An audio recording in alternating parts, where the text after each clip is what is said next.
Fala pessoal, tá começando mais uma aula aqui no cursinho Emancipa. Meu nome é Luiz Santos, sou acadêmico do curso de Letras Português na Unimontes e a partir de hoje vou estar aparecendo aqui em alguns vídeos para conversar com vocês um pouco sobre a disciplina Literatura. Na aula de hoje, nós vamos falar um pouco sobre a escola literária do arcadismo. Primeiramente, vamos falar um pouco sobre o contexto histórico. Vale lembrar, pessoal, que a gente não tem como estudar literatura sem falar um pouco da história, porque os acontecimentos históricos, eles vão ser bastante influentes na obra literária, num conjunto de obras literárias, né, de determinado período. Então, é quase impossível estudar literatura sem passar pela história. Elas são grandes amigas e caminham sempre juntas. Então é por isso que vamos falar um pouquinho sobre o contexto histórico do arcadismo. Bem, pessoal, a escola Arcade vai surgir no século XVIII, lá na Europa. Nesse período, se espalhava por todos os países europeus a filosofia iluminista. O iluminismo ele vai nascer na França do século XVII, mas só vai ganhar força e influência mesmo lá no século XVIII, onde ele vai se espalhar por todos os países da Europa, como eu já disse anteriormente. Essa filosofia, ela defendia principalmente o poder da razão em detrimento ao da fé e da religião. Eles defendiam o antropocentrismo. Vale lembrar que o antropocentrismo foi um pensamento que surgiu lá no renascentismo, né? Um pensamento em que colocava o homem no centro do universo, onde explicava os fenômenos, os acontecimentos do mundo através da razão, diferentemente do teocentrismo, onde tudo era explicado através da fé, através de Deus. Os iluministas foram contra o absolutismo monárquico e os privilégios do clero. Vale lembrar, pessoal, que o absolutismo foi um regime político bastante comum durante a Idade Média. Não sei se vocês lembram, mas nesse regime, os poderes políticos eram concentrados nas mãos do rei, que se encontrava acima de tudo e todos. Então os iluministas eles vão criticar o acúmulo de poderes nas mãos de uma única pessoa, no caso do rei, né? E eles defendem a ideia da liberdade. Para eles, nenhum homem recebeu o direito de comandar os outros. Quanto aos privilégios do clero, pessoal, é importante a gente lembrar que durante aquele período a igreja ainda exercia uma certa influência na sociedade em alguns setores. Para os iluministas, né, a instituição deveria se preocupar apenas com as questões religiosas, até porque, durante a sua participação lá no período medieval, a igreja não contribuiu de uma forma relevante para os avanços culturais e científicos da época, né? É até por isso que os iluministas chamam a Idade Média de Idade das Trevas, justamente por conta desses atrasos, desses retrocessos causados principalmente pela igreja, né? Já que falamos sobre a igreja, eu não sei se vocês se lembram, mas a escola literária do Barroco, que antecede o período Arcade, sofreu uma forte influência da religião. Quando o Barroco surgiu lá na Europa, né, estava acontecendo a Contra-Reforma, estava acontecendo a Inquisição. Então, os autores eles acabaram sofrendo influência do discurso cristão. E por isso encontramos em textos do Barroco a presença da religiosidade, a presença da emoção, né? A presença do sentimentalismo exagerado. Entretanto, no arcadismo, que foi influenciado pelo iluminismo, pelas ideias iluministas, a gente percebe o predomínio da razão. E isso é muito interessante, né? Enquanto o barroco foi influenciado diretamente pela igreja, o arcadismo foi influenciado diretamente pelos iluministas.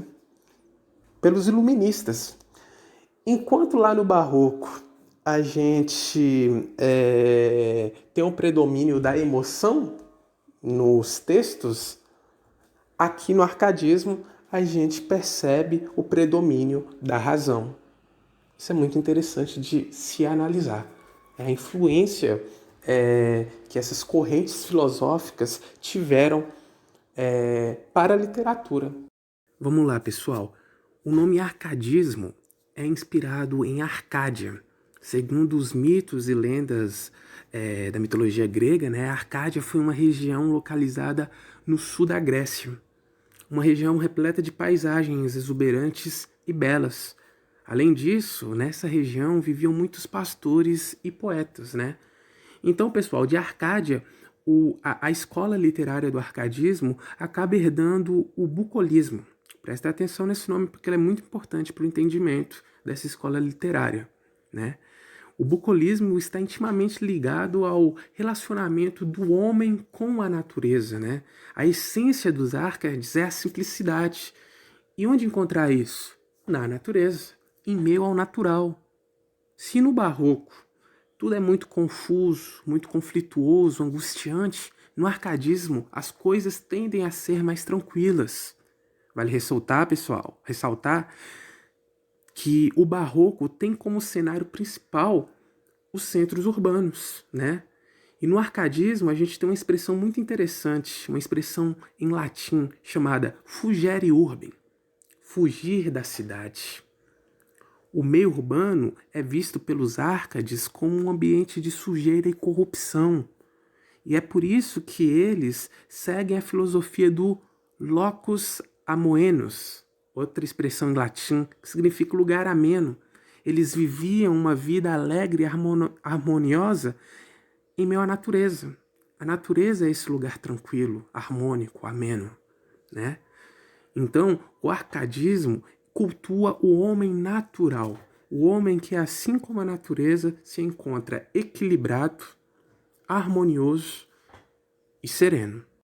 É interessante a gente pensar nesses dois tipos de pessoas. De um lado a gente tem um homem natural, de outro a gente tem um homem urbano. Como a gente já discutiu, esse homem urbano ele tende a ser um pouco mais conturbado, mais perturbado, porque ele está ali em contato direto, né, com o ambiente frenético das cidades. É barulho de buzina, né, a correria dos empregos, dos estudos e tudo mais. Então isso tudo deixa ele muito conturbado, muito perdido, muito confuso, né? Por outro lado, o homem natural, ele leva uma vida mais cadenciada, né? O homem do campo, ele leva uma vida desacelerada, né? O som que ele escuta é doce e melódico, não é barulho, né? Ele escuta o som das aves, das folhas, do vento. São os cânticos da mãe natureza, galera, né? Então a gente tem uma outra expressão muito legal para que conversa com isso tudo que eu estou comentando com vocês, que é a expressão em latim tempus fugite, a fugacidade do tempo. Para os Árcades, é necessário fugir desse caótico ambiente das cidades, né? E aproveitar a vida no campo, enquanto se é jovem. Pois o tempo ele vai passar, todo mundo sabe disso. E o tempo que passa não volta. E para os Árcades é melhor aproveitar o tempo em meio à natureza do que, né, aproveitar ou não aproveitar, né, no sufocante ambiente das grandes cidades. Outro termo em latim bastante importante para o arcadismo é o carpe diem, cuja tradição é aproveite o dia. No barroco, pessoal, o homem pensava bastante no futuro, né, nas consequências dos seus atos, né? Então o arcadismo ele vai surgir para fazer o homem viver melhor o presente, ou pelo menos para tentar, né, causar essa reflexão sobre o presente. Porque é no presente que as coisas estão acontecendo. Quando nós pensamos demais no futuro ou no passado, nós deixamos de aproveitar o agora. É uma filosofia muito bonita, vocês não acham? Essa reflexão dos Árcades. Essa expressão é bastante famosa. Tem muita gente que tatua carpe diem na pele. Não sei se vocês já perceberam ou já viram e tudo mais, mas é bastante famoso. Eu vou recomendar para vocês um filme. O filme se chama Sociedade dos Poetas Mortos. Lá, essa expressão, ela volta a aparecer. É um filme muito bom. Eu tenho certeza que vocês vão gostar bastante, principalmente o pessoal que gosta de literatura. É certeza isso, viu? Podem assistir. Pessoal, vocês se lembram que no início do vídeo eu falei sobre o sentimentalismo exagerado dos poetas e escritores barrocos? Pois bem, galera, esse exagero está inteiramente ligado ao uso excessivo de figuras de linguagens pelos autores do barroco. Figuras de linguagem como, por exemplo, a hipérbole. Não sei se vocês se lembram dessa figura de linguagem, mas, por exemplo, quando eu tô com fome e eu solto a seguinte frase: mano, eu tô morrendo de fome. Isso é uma hipérbole. A hipérbole, ela dá esse exagero, né, pra frase. E os poetas do barroco, eles adoravam usar hipérboles, né, justamente para expressar os seus sentimentos de uma forma intensa, né. A expressão inutilia truncati usada pelos Árcades significa cortar o inútil. O arcadismo elimina todos esses excessos, né? Todos esses exageros cometidos na obra barroca e substitui por uma linguagem mais simples, racional. O arcadismo é conhecido também como neoclassicismo, pessoal. Isso porque os escritores árcades imitam os modelos greco-romanos.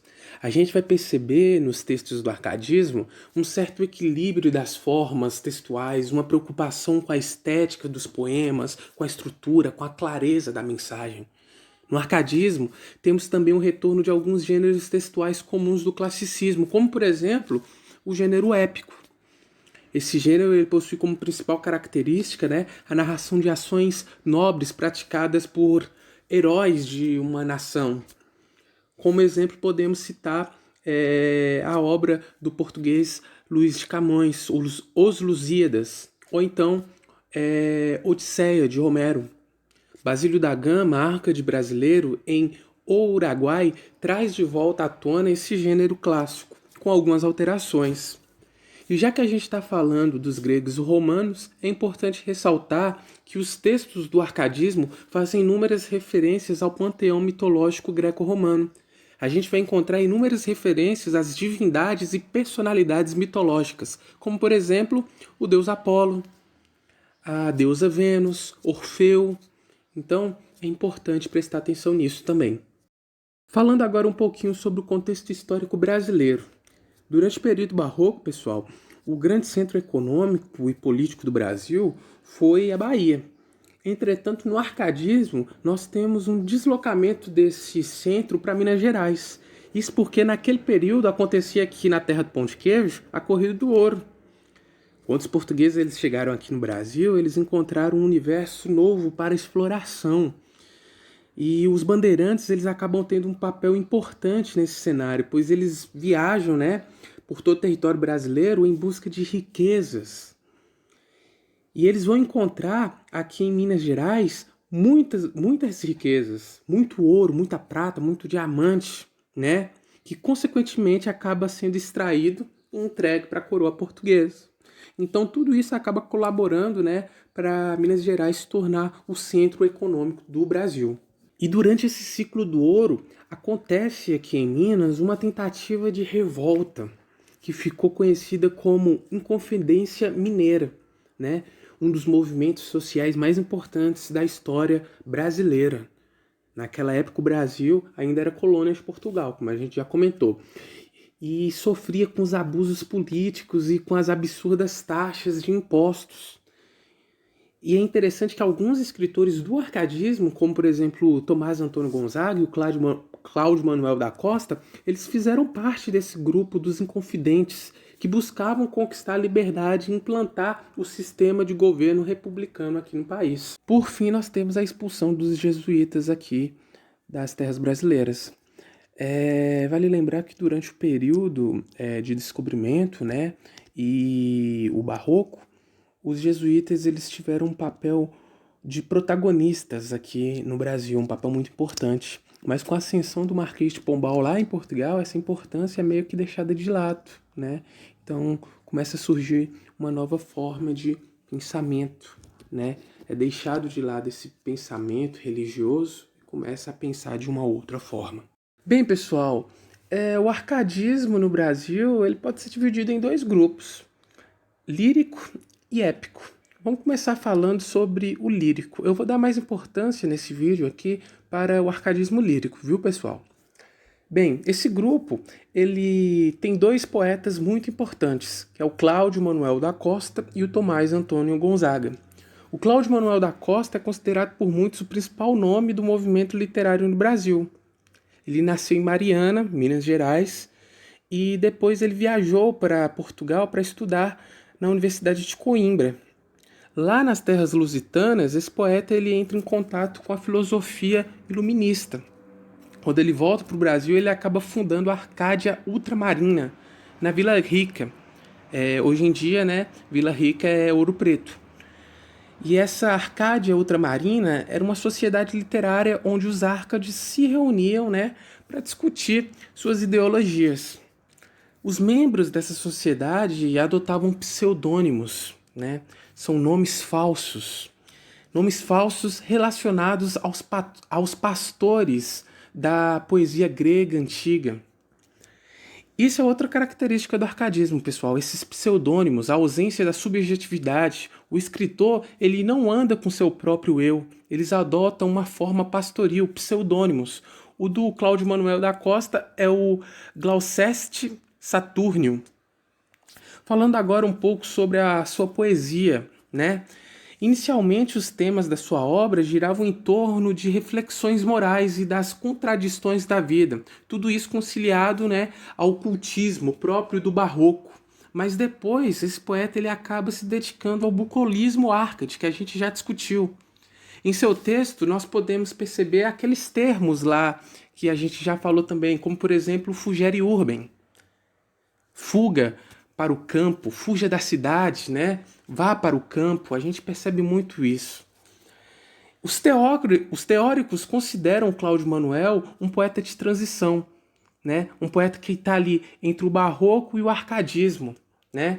O Cláudio Manuel ele era racionalmente árcade, entretanto ele era emotivamente barroco. Uma última curiosidade sobre esse autor é que o seu livro Olhar Poético, de 1768, dá início ao movimento árcade aqui nas terras brasileiras. Tomás Antônio Gonzaga foi um outro árcade importante. Ele nasceu em Portugal no ano de 1744 e veio para o Brasil em 1749, quando ele tinha apenas 4 anos. Mais tarde ele volta, né, para Portugal para estudar Direito na Faculdade de Coimbra. Em 1782, ele retorna ao Brasil, para a cidade de Vila Rica, sendo nomeado lá, né, ouvidor e juiz. E nesse mesmo ano ele conhece sua grande musa inspiradora, a Maria Doroteia. Ela acaba sendo a inspiração, né, para o autor escrever o conjunto de obras conhecido como Marília de Dirceu. O pseudônimo do Tomás Antônio Gonzaga era Dirceu, né? E a Marília, da obra Marília de Dirceu, era um pseudônimo também para Maria Doroteia, né? A sua amada na vida real. Em Marília de Dirceu, o poeta ele escreve sobre temas como o amor, a felicidade, a vida com a amada e os sonhos de uma família. Tudo isso mergulhado naquele ambiente, né, bucólico que a gente já discutiu. Mas os críticos chamam a atenção para um ponto. Eles chamam a atenção para a postura patriarcal dos temas da obra. Vale ressaltar que a obra recebe o nome de Marília, mas em nenhum momento é mostrada a voz dela, né? Fica meio que apagado, passa batido isso.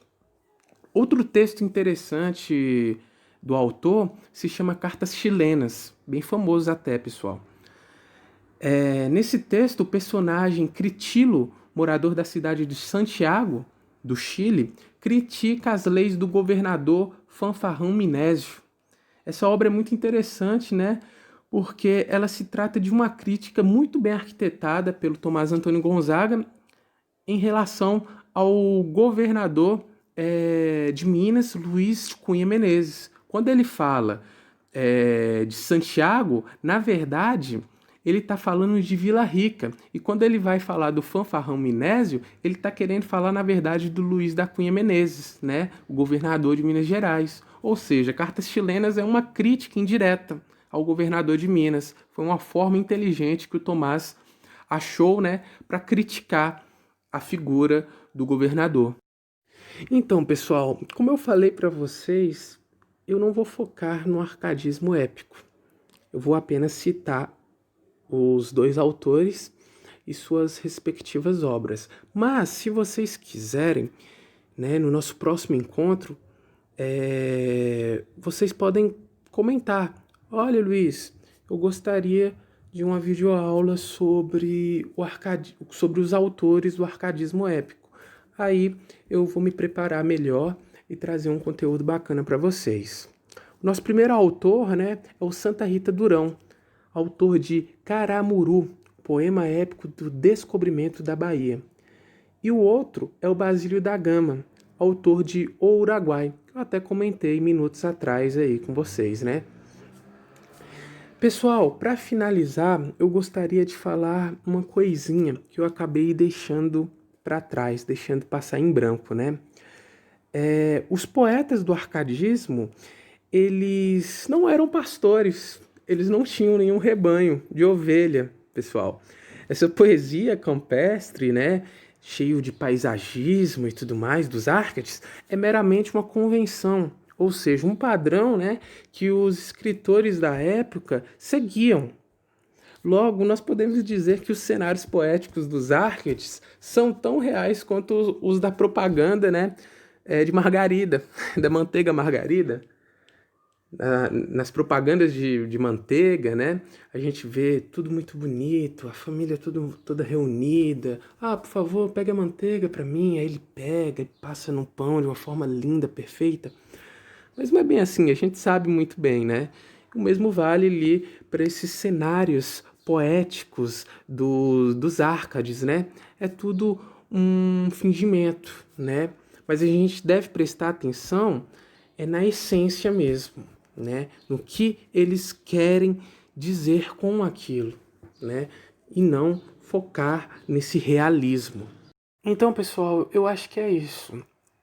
Se vocês tiverem alguma dúvida, eu peço que vocês anotem, né? Deixem anotado aí no caderno de vocês, porque na semana que vem a gente vai ter uma conversa bem bacana sobre o arcadismo. Aí eu vou poder estar respondendo vocês em tempo real. Se vocês quiserem, né, que eu faça um vídeo sobre o arcadismo épico, né, comentem também, né, no dia que a gente estiver discutindo, né, em tempo real, porque aí eu vou me preparar melhor e fazer um material bem bacana para vocês, viu? Mas no mais eu acho que é isso. Muito obrigado pela paciência, né? Muito obrigado pela audiência também, igual o programa Audiência, nada a ver. Muito obrigado pela paciência, muito obrigado por ficarem até o final, quem ficou até o final. E é isso, viu? Um ótimo final de semana a todos. Fiquem em casa e até mais.